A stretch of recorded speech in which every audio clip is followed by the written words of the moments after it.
జనబేరి news కి స్వాగతం. బులెటిన్ల ముందుగా హెడ్లైన్స్ చూద్దాం.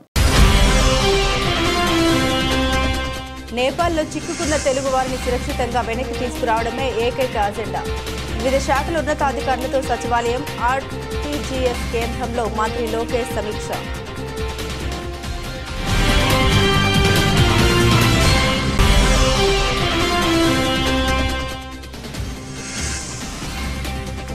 ధోబిఘాట్ అభివృద్ధి పనులకు శంకుస్థాపన చేసిన ప్రభుత్వ whip central MLA Bonda Uma Maheswararao, స్థానిక డివిజన్ ఇన్ఛార్జ్ మాచర్ల గోపీనాథ్.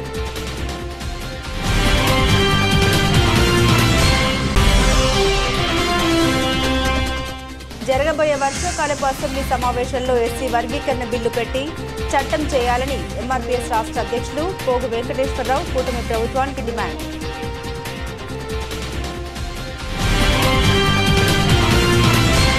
నేపాల్లో చిక్కుకున్న తెలుగువారిని సురక్షితంగా వెనక్కి తీసుకురావడమే ఏకైక అజెండా అని ఈ మేరకు అధికారులు సమన్వయంతో వ్యవహరించి అవసరమైన చర్యలు యుద్ధ ప్రాతిపదికన చేపట్టాలని విద్యా ఐటీ శాఖల మంత్రి నారా లోకేష్ ఆదేశించారు. నేపాల్లో నెలకొన్న సంక్షోభం నేపథ్యంలో ఆ దేశంలో చిక్కుకున్న తెలుగువారిని సురక్షితంగా రాష్ట్రానికి తీసుకురావడంపై సచివాలయంలోని ఆర్టీజీఎస్ కేంద్రంలో ఏపీ భవన్ వివిధ శాఖల ఉన్నతాధికారులతో విద్యా ఐటీ ఆర్టీజీ శాఖల మంత్రి నారా లోకేష్ సమీక్షించారు.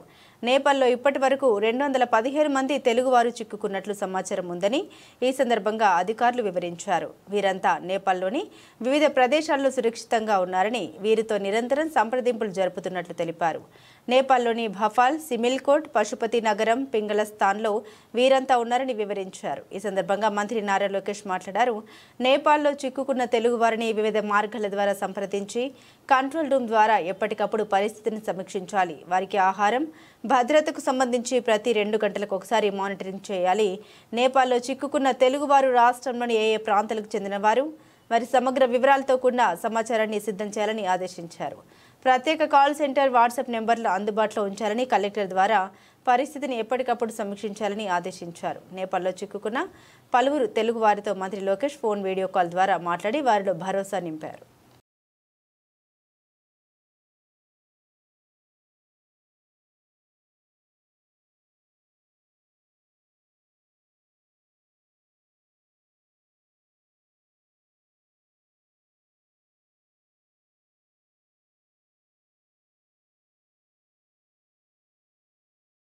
వేగా జ్యువెలర్స్ తమ అన్ని షోరూంలలో రాబోయే దసరా మరియు దీపావళి పండుగలకు మరియు వివాదాది వేడుకల కోసం సరికొత్త డిజైన్స్ ఆభరణాల్ని విస్తృత శ్రేణుల్లో ఖాతాదారులకు అందుబాటులో ఉంచినట్లు వేగా జ్యువెలర్స్ సంస్థ chairman Bandlamudi Rammohan, managing director Naveen Vanama తెలిపారు. తమ సంస్థ పండుగ సీజన్లో అందించే ప్రత్యేక ఆఫర్ల పట్ల అనేక మంది ఖాతాదారులు తమ సంతోషాన్ని వ్యక్తపరుస్తున్నారని తెలిపారు. కస్టమర్లకి లాభం చేకూరేలా వివిధ రకాల ఆభరణాల కొనుగోలు పథకాలు ప్రతి వేగా స్టోర్లో ఉన్నాయని, వాటిని సద్వినియోగం చేసుకోవాలని వారు కోరారు. ఆంధ్రప్రదేశ్ మరియు తెలంగాణ 2 తెలుగు రాష్ట్రాల్లోనూ ఖాతాదారుల అభిమానం మరియు విశ్వాసం చూరగొన్న అత్యంత ప్రతిష్టాత్మకమైన బంగారు ఆభరణాల షోరూంలను కలిగి ఉన్న వేగా జ్యువెలర్స్ వారి ముంబై కార్యాలయంలో వేగా సంస్థ బ్రాండ్ అంబాసిడర్ నందమూరి బాలకృష్ణ 2024-2025 ఆర్థిక సంవత్సరపు 43వ వార్షిక నివేదికను ఆవిష్కరించారు.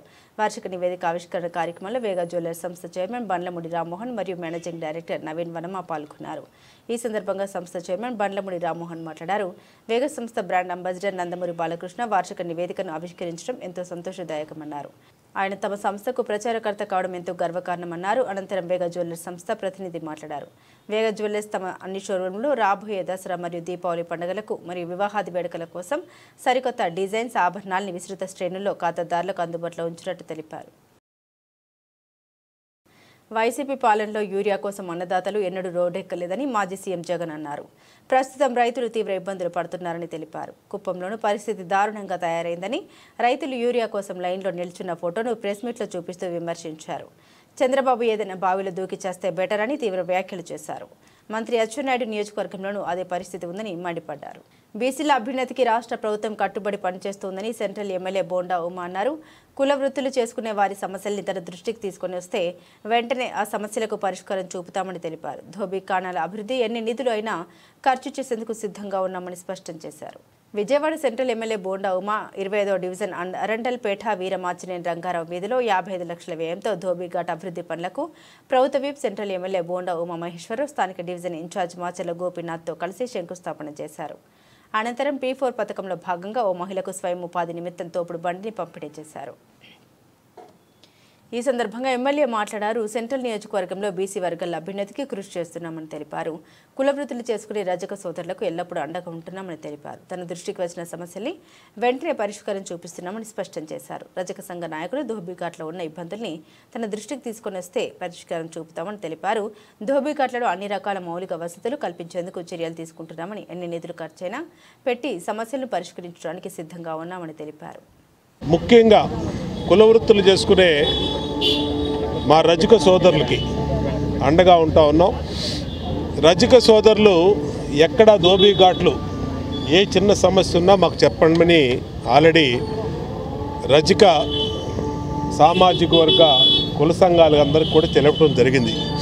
ఇవాళ 25వ డివిజన్లో మరి ఇక్కడ ఉన్నటువంటి ధోబీఖానా ఎప్పటి నుంచో కొన్ని పనులు పెండింగ్ ఉన్నాయి. దాన్ని స్థానిక రజక సోదరులు, మా డివిజన్ పార్టీ అధ్యక్షుడు మాచర్ల గోపి అందరూ కూడా మా దృష్టికి తీసుకురావడం జరిగింది. దాన్ని వెంటనే అధికారులకు చెప్పి 55 లక్షల రూపాయలతో పనులు ఇవాళ శంకుస్థాపన చేశాం. అద్భుతమైనటువంటి రీతిలో వాళ్ళకి ఏ సమస్య లేకుండా షెడ్ కావాలని అడిగారు. ఆ షెడ్ కూడా ఏర్పాటు చేస్తున్నాం. ఈ ధోబీ ట్యాంకులు కావాలని అడిగారు, అది కూడా నిర్మిస్తూ ఉన్నాం. దానికి పంపులు ట్యాపులు కనెక్షన్లు సరిగ్గా పనిచేయట్లేదని అడిగారు, అది కూడా చేపిస్తా ఉన్నాం. షెడ్ ఎక్స్టెన్షను అట్లాగే ట్యాంకుల పైన మళ్ళీ షెడ్ కూడా అడిగారు, దాన్ని కూడా రమ్మంటే అధికారులతో మాట్లాడి మంజూరు చేశాం. మేము మా శక్తి కొలది మా దృష్టికి వచ్చిన ప్రతి సమస్య పరిష్కరిస్తూ ఉన్నాం. ఇవాళ కుల సంఘాల రజక సంఘాల నాయకులకు ఒకటే విజ్ఞప్తి చేస్తూ ఉన్నాం. మీరు రజక సంఘ నాయకులను చెప్పడమే కాదు, వాళ్ళ కోసం పనిచేయండి, వాళ్ళ సమస్యలు మా దృష్టికి తీసుకురండి. ఇవాళ పట్టించుకునే ఎమ్మెల్యే ఉన్నాడు, ఆ సమస్యలు తీర్చే ప్రభుత్వం ఉంది. కాబట్టి ధోబీఘాట్లన్నింటినీ కూడా రజక సంఘ నాయకులు, కుల నాయకులు వెళ్ళి పర్యవేక్షించి ఆ సమస్యలు అక్కడ ఏమైనా ఉంటే మా దృష్టికి తీసుకొస్తే తప్పనిసరిగా పరిష్కరిస్తాం. ఎన్ని కోట్లు ఖర్చైనా, ఎన్ని లక్షలు ఖర్చైనా బ్రహ్మాండంగా వాళ్ళకి ఏ ఇబ్బంది లేకుండా సదుపాయాలు పెడతామని తెలియజేస్తా ఉన్నా. ఇవాళ ఈ ధోబీఖానాని అతి త్వరలోనే అద్భుతమైన రీతిలో వాళ్ళకి అన్ని సౌకర్యాలతో పూర్తి చేస్తామని తెలియజేస్తాం. మా రజక సోదరులకి ఇస్త్రీ బండ్లు గతంలో నేను ఎమ్మెల్యేగా ఉన్నప్పుడు, చంద్రబాబు నాయుడు గారు ముఖ్యమంత్రిగా ఉన్నప్పుడు ఆదరణ పథకం ద్వారా ఆ రోజున పనిముట్లు ఇచ్చాం. ధోబీఖానాలకి రిపేర్లు చేసాం, అలాగే వాషింగ్ మిషన్లు ఇచ్చాం, డ్రై క్లీనర్ షాపులకు ఎక్విప్మెంట్ ఇచ్చాం, కరెంటు ఫ్రీగా ఇచ్చాం, అలాగే ఇస్త్రీ బళ్ళు, ఇస్త్రీ పెట్లు అన్నీ కూడా ఇచ్చాం.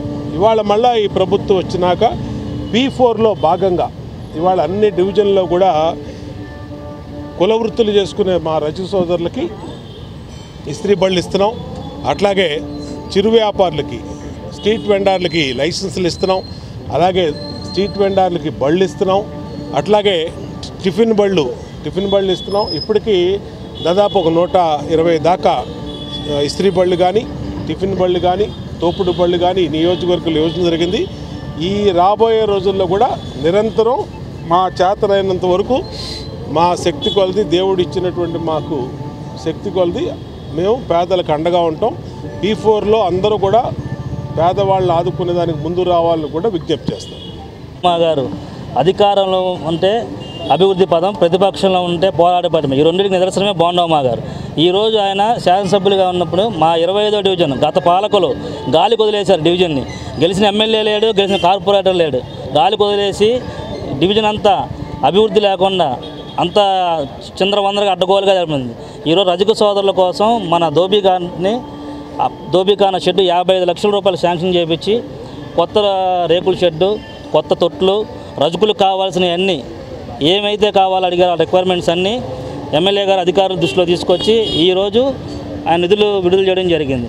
రజకుల పక్షపాతి బోండమ్మ. అంతేకాకుండా ఈరోజు డివిజన్లో మన సీతారాంపురం వీరమాజన రంగారావు వీధి, అరండాలపేట నసరుల్లా ఖాన్ స్ట్రీట్, మసీదు వీధి, లిక్కుపుల్లయ్య వీధి, ఇలా అన్ని రోడ్లు ఒక్కొక్క రోడ్డుకి 20 లక్షల నుంచి 30 లక్షల రూపాయలకు శాంక్షన్ చేయించి ఈరోజు అంతా డివిజన్ని మోడల్ డివిజన్ రూపంగా తీర్చిదిద్దుతున్నారు మన బోండమ్మ గారు. మేము ఒకటే చెప్పదలుచుకున్నాం, పనిచేసే నాయకుడు ఉంటే ఇదే నిదర్శనం.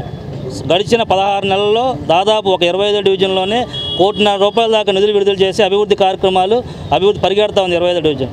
మోడల్ డివిజన్గా తీర్చిదిద్దేదాకా మేము అందరం కష్టపడతాం. బాగున్నాం మా సైనికులుగా మేము అందరం అదే చెప్తున్నాం. ఈరోజు సెంట్రల్ నియోజకవర్గ ఎమ్మెల్యే బోండమ్మ గారు ఆయన గెలిచిన తర్వాత ఎమ్మెల్యే అయ్యాక ప్రజల పక్షాన ఉంటారు, ప్రజలకు ప్రతిదీ అందజేయాలని మా 25 డివిజన్లో ₹25,000 ఇస్త్రీ బండిని మా రజక సోదరుడికి ఇవ్వడం జరిగింది. అంతేనా? రైళ్లలో చైన్ స్నాచింగ్ చేస్తున్న నిందితుడిని జీఆర్పీ పోలీసులు చాకచక్యంగా పట్టుకున్నారు. గత నెల 23న విజయవాడ రైల్వే స్టేషన్లో ఓ మహిళ మెడలో ఉన్న బంగారు నాణుతాడు స్నాచింగ్ చేసిన నిందితుడు నేడు విజయవాడలోని జైహింద్ కాంప్లెక్స్ వద్ద అదుపులోకి తీసుకున్నారు. పోలీసులు అతని వద్ద నుండి మరో చైన్ స్నాచింగ్ కేసుకు సంబంధించిన 40 గ్రాముల బంగారు నాణుతాడు కూడా స్వాధీనం చేసుకున్నారు. విజయవాడ రైల్వే స్టేషన్లో జరిగిన చైన్ స్నాచింగ్ కేసును జీఆర్పీ పోలీసులు విజయవంతంగా ఛేదించారు. ఈ సందర్భంగా జీఆర్పీ సీఐ రమణ విలేకరుల సమావేశంలో మాట్లాడారు. ఆగస్టు 23న పద్మావతి ఎక్స్ప్రెస్లో తిరుపతి నుండి వరంగల్కు ప్రయాణించిన బండి రాజ్యలక్ష్మి వద్ద నుండి 25 గ్రాముల బంగారు నాణుతాడు దొంగతనం జరిగిందని అన్నారు. రైలు విజయవాడ స్టేషన్ నుండి బయలుదేరుతున్న సమయంలో ఈ ఘటన చోటు చేసుకుందని తెలిపారు. తర్వాత బాధితురాలు 25న విజయవాడకు వచ్చి ఫిర్యాదు చేశారని తెలిపారు. జీఆర్పీ, ఆర్పీఎఫ్ పోలీసులు 3 ప్రత్యేక బృందాలను ఏర్పాటు చేసి సీసీటీవీ ఫుటేజ్ పరిశీలించి నిందితుడిని గుర్తించినట్లు వెల్లడించారు. Good morning to all. Thank you invite చేసిన వెంటనే వచ్చినందుకు. మనకి ఆగస్టు 25న మనకి ఒక రిపోర్టు రావటం జరిగింది. బండి రాజ్యలక్ష్మి, వైఫ్ ఆఫ్ వెంకన్న, వరంగల్, ఈవిడ ఫ్యామిలీ అందరూ కూడా తిరుపతి వెళ్ళి పద్మావతి ఎక్స్ప్రెస్లో 23వ తారీఖున రిటర్న్ వస్తున్న సమయంలో మనం విజయవాడ రైల్వే స్టేషన్ రీచ్ అవ్వగానే, ట్రైన్ రీచ్ అయిన వెంటనే ఒక అన్నోన్ అఫెండర్ ఎవరో ఒక వ్యక్తి ట్రైన్ ఆగి మళ్ళీ మూవ్ అయ్యే క్రమంలో స్నాచింగ్ మెడలో ఉన్న 40 గ్రాములు, సుమారు 40 గ్రాముల పైన నాన్ తాడుని స్నాచింగ్ చేశారని చెప్పేసి మనకి 25వ తారీఖున కంప్లైంట్ చేశారు. 25వ తారీఖున కంప్లైంట్ చేస్తే అండ్ యాక్చువల్గా ఆ రోజు ఇక్కడ అఫెన్స్ జరిగిన వెంటనే వాళ్ళు వరంగల్ వెళ్ళి, వరంగల్ నుంచి మళ్ళీ రిటర్న్ వరంగల్ జీఆర్పీ స్టేషన్కి వెళ్తే వాళ్ళు మళ్ళీ ఇక్కడికి మనకు దగ్గరికి సైట్ చేస్తే వాళ్ళు 25న ఇక్కడికి వచ్చాడు. వచ్చిన వెంటనే మనం కేసు కట్టడం జరిగింది. కేసు కట్టి వెంటనే జీఆర్పీ అండ్ ఆర్పీఎఫ్, సిఐబి బృందాలుగా ఏర్పడి, టీమ్స్ అన్ని బృందాలుగా ఏర్పడి మధుసూదన్ సార్, అలాగే ఆలీబేగ్, నేను మా 3 టీంల కింద డివైడ్ చేసుకుని టెక్నికల్ ఎవిడెన్స్ కోసం, అలాగే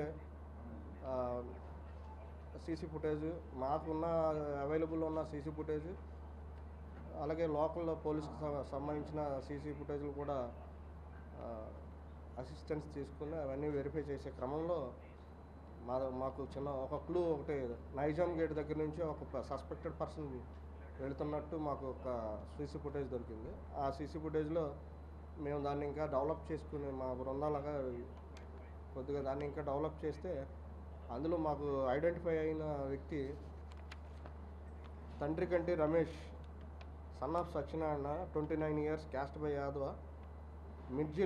మిర్జిల్ సంబంధించిన మండలానికి సంబంధించిన మహబూబ్నగర్ డిస్టిక్ అతను అని మాకు సస్పెక్ట్ చేయడం జరిగింది. అతన్ని ట్రాక్ చేసి అతను పట్టుకునే క్రమంలో మేము అన్ని గాలింపు చర్యలు చేపట్టాం. చేస్తే ఈరోజు ఉదయం 11 గంటలకి మన రాజగోపాల స్ట్రీట్ వైపు అక్కడ మనకి ఇతను అనుమాన్స్ పథకంలో తిరుగుతుంటే మనకు వచ్చిన క్రెడిబుల్ ఇన్ఫర్మేషన్ మీద ఇతన్ని అక్కడ కస్టడీ తీసుకుని ఇతను విచారించడం జరిగింది. ఇతని దగ్గర నుంచి మనం ఈ కేసులో ప్రాపర్టీ సీజ్ చేయడం జరిగింది. దీంతో పాటు మనది ఇంకొక కేసు కూడా ఇతను లాస్ట్ 24 డిసెంబర్లో, అంటే 2024 డిసెంబర్లో కూడా ఒక అఫెన్స్ చేశాడు. ఆ అఫెన్స్కి సంబంధించిన ప్రాపర్టీ కూడా ఇతని దగ్గర మనం సీజ్ చేయడం జరిగింది. ఈ మొత్తం ఈ 2 స్నాచింగ్ కేసుల్లో ప్రాపర్టీ వాల్యూ వచ్చేసి ఒక 5 lakhs అబోవ్ ఉంటుంది. ఈ ఇతన్ని కస్టడీ తీసుకుని ఇమ్మీడియట్గా ఇతని దగ్గర ఉన్న మన కేసు ప్రాపర్టీ సంబంధించిన సీజ్ చేసి ఇతను అరెస్ట్ చేసి ఈరోజు కోర్టుకి రిమాండ్కి పంపించడం జరుగుతుంది. ఇతని గురించి హైదరాబాదు, అలాగే మహబూబ్ నగర్, ఖమ్మం, సూర్యాపేట ఈ అన్ని డిస్టిక్లు తిరగటం జరిగింది.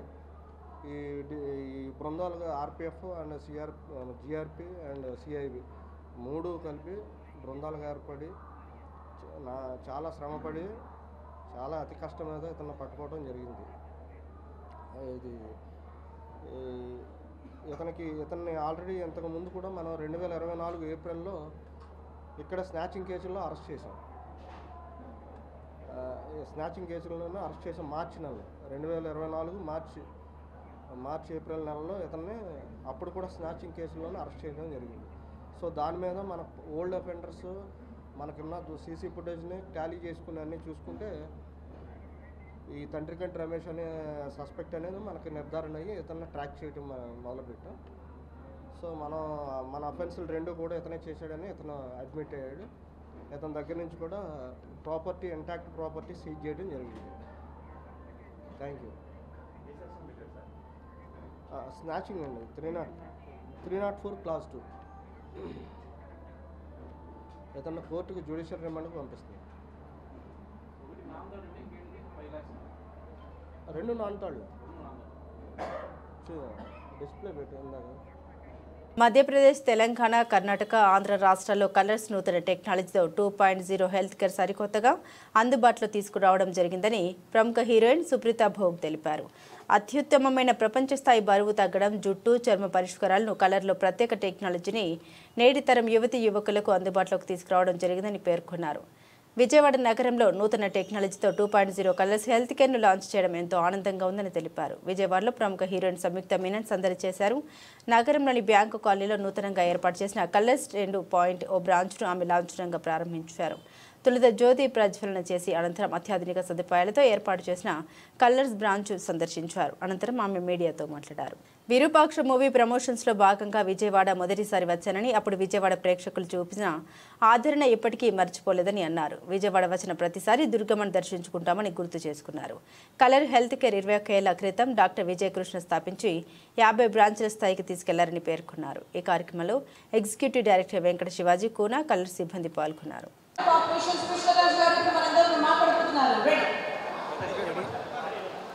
అందరికీ నమస్కారం అండి. కలర్స్ స్టార్ట్ చేసి 20 years అవుతుంది. This is 21st year successfully. We have మొత్తం 50 బ్రాంచెస్ ఇప్పటి వరకు ఉన్నాయి కలర్స్లో. And we are very happy. Samyuktha garu has come for launch of Colours 2.0. All the best. Thank you very much Samyuktha గారు.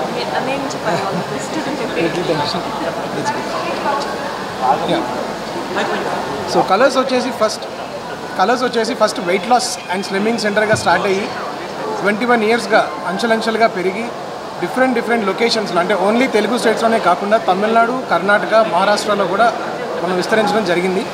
అండ్ కలర్స్ ఇప్పుడు ఓన్లీ వెయిట్ లాసే కాకుండా హెయిర్, స్కిన్ ట్రీట్మెంట్స్ని కూడా ఇస్తున్నాం. Thank you very much. Okay, so అన్ని కన్ఫ్యూజన్ అయ్యి ఇప్పుడు మీరు అనుకున్నట్టుగా మైక్ అక్కడ ప్లేస్ చేశాను నేను. I think everybody is okay with it, right? Done.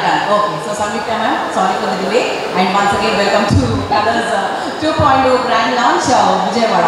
So ma'am, విజయవాడతో మీ అనుబంధం ఏంటి? ముందు షూటింగ్ ఎప్పుడైనా విజయవాడ రావడం జరిగింది? అసలు ముందు విఆర్ ఇన్ విజయవాడ కాబట్టి, సో విజయవాడతో మీ అనుబంధం షేర్ చేసుకోండి. విజయవాడకి నేను ఫస్ట్ టైం వచ్చినది ఫర్ విరూపాక్ష ప్రీ రిలీజ్ టైంలో, ప్రీ రిలీజ్ ఈవెంట్కి. అప్పుడు నేను ఒక 2 days ఇక్కడికి వచ్చి ప్రమోషన్ వల్ల we visited couple of places కూడా విజిట్ చేసి గుడికి వెళ్ళి, అమ్మవారు గుడికి వెళ్ళి, that was my first time Vijayawada visit. Actually that was my first time. ఒకసారి హైదరాబాద్ దాటి ఒక వేరే ప్లేస్కి వెళ్ళినది అది మొదటిసారి. అప్పుడు ఆ క్రౌడ్ చూసి I was like, you know how much they love you for your movies, and that was my first experience with Vijayawada. So అనుకోకుండా మళ్ళీ ఇప్పుడు విజయవాడ వచ్చారు. మన కలర్స్ 2.0 గ్రాండ్ లాంచ్ చాలా కొత్త తరహాలో లాంచ్ అయింది. సో మ్యామ్, కలర్స్తో అంటే ముందు కలర్స్ గురించి ఎప్పుడు విన్నారు? అసలు దాని గురించి ఏం తెలుసు? ఇప్పుడు ఇక్కడికి వచ్చిన తర్వాత what new did you know? So honestly, the first time I got to know about colors was a month back when when I was invited for the event, appude naku ee brand gurinchi telisindi. But manam oka event okkunne mundu we get to know what is the brand, our brand enti anedi. That's when I got to know they have 55 centers. 2004 lo Hyderabad lo start chesi Dr. Vijay Krishna he started Colors Healthcare.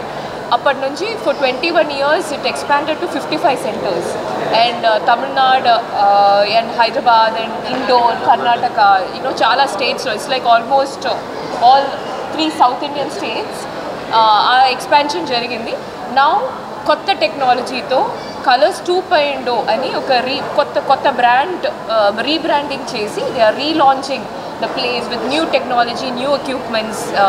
So that's what I got to know for about Colors. Colors? How youth is responding to the Colors fragrance? That the media person of the brand can. Kanakadurga దేవాలయం దసరా వేడుకలకు ఆహ్వానిస్తూ CS విజయానంద్కు ఆలయ అధికారులు ఆహ్వాన పత్రిక అందించారు. దుర్గగుడి వేద పండితులు అర్చకులు సిఎస్ విజయానంద్కు వేద ఆశీస్సులు అందించారు. ఈ నెల 22 నుండి విజయవాడ శ్రీ దుర్గా మల్లేశ్వర స్వామి దేవస్థానంలో జరిగే శరన్నవరాత్రి వేడుకల్లో పాల్గొనవలసిందిగా ఆలయ ఈవో ఇతర అధికారులు బుధవారం రాష్ట్ర సచివాలయంలో ప్రభుత్వ ప్రధాన కార్యదర్శి కె విజయానంద్ను ఆహ్వానించి ఆహ్వాన పత్రిక అందించారు. ఈ సందర్భంగా దుర్గగుడి వేద పండితులు అర్చకులు సిఎస్ విజయానంద్కు వేద ఆశీస్సులు అందించారు. జరగబోయే వర్షాకాలపు అసెంబ్లీ సమావేశంలో ఎస్సీ వర్గీకరణ బిల్లు పెట్టి చట్టం చేయాలని ఎంఆర్పీఎస్ రాష్ట్ర అధ్యక్షులు పేరుపోగు వెంకటేశ్వరరావు కూటమి ప్రభుత్వాన్ని డిమాండ్ చేశారు. వైఎస్ జగన్ ప్రభుత్వం ఎస్సీ వర్గీకరణపై స్పందించలేదని, మాదిగలకు సీట్ల పంపకంలో వివక్షత చూపారని విమర్శించారు. ఆంధ్రప్రదేశ్ మాదిగ రిజర్వేషన్ పోరాట సమితి ఆధ్వర్యంలో సమావేశం జరిగింది. సమావేశంలో ఎంఆర్పీఎస్ రాష్ట్ర అధ్యక్షులు పేరుపోగు వెంకటేశ్వరరావు మాట్లాడారు. ఉమ్మడి రాష్ట్రంలోనూ విభజిత రాష్ట్రంలోనూ మాదిగలకు సామాజిక న్యాయం చేసింది చంద్రబాబు అన్నారు. అసెంబ్లీలో చట్టం చేసిన వెంటనే ఆయనకు కృతజ్ఞతలు తెలుపుతూ నవంబర్ 26న విజయవాడ కార్యక్రమంలో భాగంగా జింకాన గ్రౌండ్ లో మాదిగల విజయోత్సవం నిర్వహిస్తున్నామన్నారు.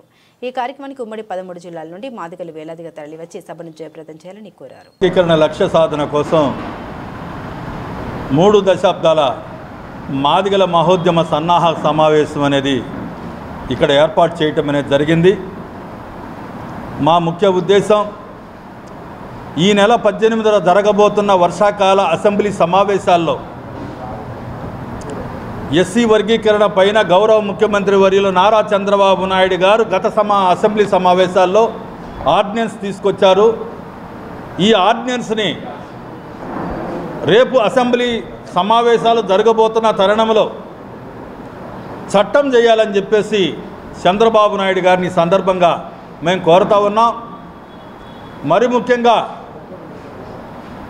7 మాదిగలకు మొదటి వరుసలో ఇచ్చి సామాజిక న్యాయం చేయమని, ఆ విధంగానే చట్టం చేయమని ఆంధ్రప్రదేశ్ ముఖ్యమంత్రి నారా చంద్రబాబు నాయుడు గారికి ఈ సందర్భంగా మేము విజ్ఞప్తి చేస్తున్నాం, డిమాండ్ చేస్తూ ఉన్నాం.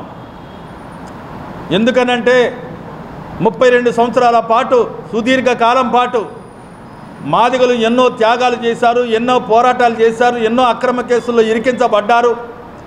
సుప్రీంకోర్టులో, హైకోర్టులో ఇప్పటి వరకు సంవత్సరాల పాటు సుదీర్ఘకాలంగా మాదిగలు చేసిన పోరాటానికి స్పందించిన ముఖ్యమంత్రి గారు ఇప్పుడు ఆర్డినెన్స్ తెచ్చి ఏదైతే మాకు కొంత న్యాయం చేశారో, డిఎస్సి ఉద్యోగ నియామకాల్లో మాదిగలకి సామాజిక న్యాయం జరిగింది. అదేవిధంగా అనేక ఉద్యోగ నియామకాలు విడుదలవుతున్నాయి.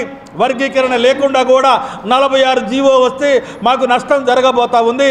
కాబట్టి ఆ 46 జీవోని రద్దు చేసి వర్గీకరణ తీసుకొచ్చే విధంగా చట్టం చేసి మాదిగలకి సామాజిక న్యాయం చేసేది చంద్రబాబు నాయుడేనని మాదిగల విశ్వాసం ఇప్పటికీ ఉంది. కాబట్టి మీరు ఖచ్చితంగా వర్గీకరణ విషయంలో సమగ్ర చట్టం చేస్తారని ఆశిస్తూ, ఎప్పుడైతే ఈ అసెంబ్లీ సమావేశాల్లో మీరు చట్టం చేస్తారో ఆ చట్టం చేసిన వెంటనే చంద్రబాబు నాయుడు గారికి, సుప్రీంకోర్టు న్యాయ ధర్మాసనానికి, అదేవిధంగా ఇప్పటి వరకు ఈ ఉద్యమానికి సహకరించినటువంటి అనేక మంది మాదిగ ఉద్యమకారులకి, అదేవిధంగా మరి ప్రజాస్వామికవాదులకు, అన్ని రాజకీయ పార్టీలకు, మరి ఉద్యమకారులు ఎవరైతే ఇప్పటి వరకు యుద్ధ భూమిలో ఉండి పోరాడుతున్నారో వారందరికీ పేరు పేరున ధన్యవాదాలు చెప్పడమే కాకుండా మరి ముఖ్యంగా నారా చంద్రబాబు నాయుడు గారికి కృతజ్ఞతలు తెలియజేస్తూ వర్గీకరణ ఉద్యమం 3 దశాబ్దాల పాటు సాగిన ఈ మహోద్యమం విజయోత్సవ సభగా మార్చబోతున్నాం. నవంబర్ 26వ తేదీన చలో విజయవాడకి పిలుపునిస్తున్నాం, జింకానా గ్రౌండ్కి పిలుపునిస్తున్నాం. ఈరోజు విజయవాడ నడిబొడ్డున ప్రెస్ క్లబ్ నందు ఒక ముఖ్య నాయకుల సమావేశంలో మా రాష్ట్ర అధ్యక్షులు, ఇరు రాష్ట్రాల సమన్వయకర్త పేరుపోగు వెంకటేశ్వరరావు గారి ఆదేశాల మేరకు ఏదైతే ఆయన తీసుకునే నిర్ణయానికి ఈ రాష్ట్రంలో ఉండబడినటువంటి మాదిగలందరూ కూడా కట్టుబడి ఉంటామని చెప్పనని, అదేవిధంగా ఈ వేదిక మీద ముఖ్య నాయకులు అన్ని జిల్లాల నుంచి వచ్చినటువంటి నా రక్త బంధువులందరికీ పేరు పేరున ధన్యవాదాలు. ముందున్న మీకు ప్రెస్సులకు కూడా ధన్యవాదాలు. ఏదైతే ఎస్సీ వర్గీకరణ చట్టబద్ధత కోసం రాష్ట్ర ముఖ్యమంత్రి భవానీపురం 43వ division transport office road, VMC కళ్యాణ మండపం రోడ్డు, హెచ్ఆర్టీ రెసిడెన్సీ వెనుక వైపున రోడ్లకు సుమారు 97,19,000 వ్యయంతో చేపట్టనున్న బీటీ రోడ్డు నిర్మాణ పనులకు ఎమ్మెల్యే సుజనా చౌదరి కూటమి నేతలతో కలిసి శంకుస్థాపన చేశారు. ఈ సందర్భంగా ఆయన మాట్లాడారు. పశ్చిమలోని అన్ని డివిజన్ల అభివృద్ధి లక్ష్యంగా నిరంతరం పనిచేస్తున్నట్టు తెలిపారు. సాధ్యాలను పరిశీలించి ప్రయత్న లోపం లేకుండా ప్రతి ఒక్కరికి సంక్షేమాన్ని అందించడమే తన లక్ష్యమన్నారు. ఈఈజే శ్రీనివాస్, డిఈ పురుషోత్తం, ఏఈ ఖలీల్ బాషా, టీడీపీ రాష్ట్ర కార్యనిర్వాహక కార్యదర్శి ఎంఎస్ టీడీపీ రాష్ట్ర కార్యదర్శి బొమ్మసాని సుబ్బారావు, కార్పొరేటర్ బాపతి కోటిరెడ్డి, కూటమి నేతలు బొల్లెపల్లి కోటేశ్వరరావు, పగడల కృష్ణ, విశ్వేశ్వరరావు, ఏదుపాటి రామయ్య, వత్సవ, మల్లికార్జున, మొరబోయిన రాంబాబు, అబ్దుల్ ఖాదర్, బ్రహ్మారెడ్డి, మంగళపురి మహేష్, సుజనా మిత్ర, కోఆర్డినేటర్ దుర్గారెడ్డి, తొడ్ల రాజా తదితరులు పాల్గొన్నారు. 43వ డివిజన్లో మూడు రోడ్లు సుమారుగా ₹1 కోటి పెట్టుబడితో బీటీ రోడ్లు వేపిస్తానికి శాంక్షన్ అయింది. వచ్చే ఒక నెల 45 రోజుల్లో కంప్లీట్ అయిపోతే, దీంతోపాటు ఇక్కడ పార్క్ దగ్గర కొన్ని సమస్యలు చెప్పారు. ఆ సమస్యలు కూడా ఈరోజే నా నోటీసులోకి వచ్చినాయి. తప్పకుండా వెంటనే త్వరితగతిగా యాక్షన్ తీసుకొని కంప్లీట్ చేపిస్తాం. ప్రజలందరూ కూడా ఓట్లు వేసాం, ఎమ్మెల్యే గారు వెళ్ళిపోయారు, ఎంపీ గారు వెళ్ళిపోయారు అని కాకుండా ఎప్పటికప్పుడు మా ఎమ్మెల్యే ఆఫీస్కి వాళ్ళ సమస్యలను తెలియపరచండి. సాధ్యాసాధ్యాలు బేరీ చేసి ప్రయత్నం లోపం లేకుండా అన్నీ చేసి పెడతానని మరొకసారి విన్నపం చేస్తూ ఉన్నాను. Okay, right. అందరికీ నమస్కారం.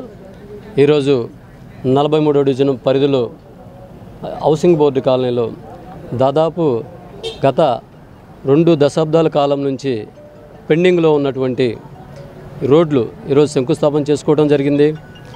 గతంలో కూడా దాదాపు 140 రోడ్లు పైసీలకు వెల్ఫేర్ అండ్ డెవలప్మెంటు అభివృద్ధి సంక్షేమం కూడా 43వ డివిజను దాదాపు 100 కోట్ల పైసీలకు తీసుకురావడం జరిగింది. అదేవిధంగా ఇప్పుడు విఎంసీ కళ్యాణపురం ఎదురు అడ్డ రోడ్లు కానీ, అదేవిధంగా ఎల్ఐసి బిల్డింగు రోడ్డు కానీ, అదేవిధంగా హెచ్ఐటి బ్యాక్ సైడ్ కానీ వర్షం వస్తే చిన్నపాటి వర్షాన్ని కూడా మరో కృష్ణానదిలాగా తలపిస్తూ ఉంటుంది. మరి ఈ 3 రోడ్లు కూడా సెలెక్షన్ అయినాయి. ఎల్ఐసి బిల్డింగ్ రోడ్డు వచ్చి దాదాపు సుమారు 49 లక్షలు, అదేవిధంగా 25 లక్షల రూపాయలేమో విఎంసీ కళ్యాణపురం దగ్గర, అదేవిధంగా హెచ్ఆర్టీ బ్యాక్ సైడ్ కూడా రోడ్డుకు 22 లక్షలు సెలెక్షన్ అవ్వడం జరిగింది.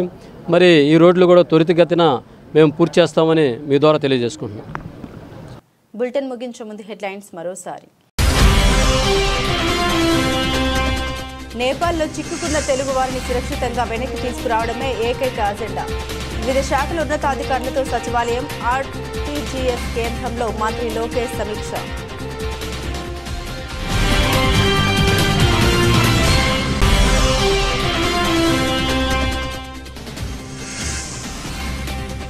ధోబిఘాట్ అభివృద్ధి పనులకు శంకుస్థాపన చేసిన ప్రభుత్వ whip, central MLA Bonda Umamaheswararao, స్థానిక డివిజన్ ఇన్ఛార్జ్ మాచర్ల గోపీనాథ్.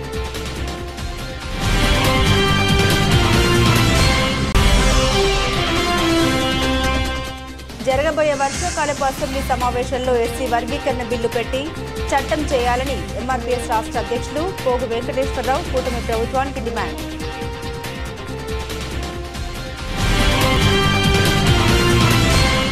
ఇవి బులెటిన్లోని విశేషాలు. తిరిగి మరో బులెటిన్తో మళ్ళీ కలుసుకుందాం. అంతవరకు సెలవు. నమస్కారం.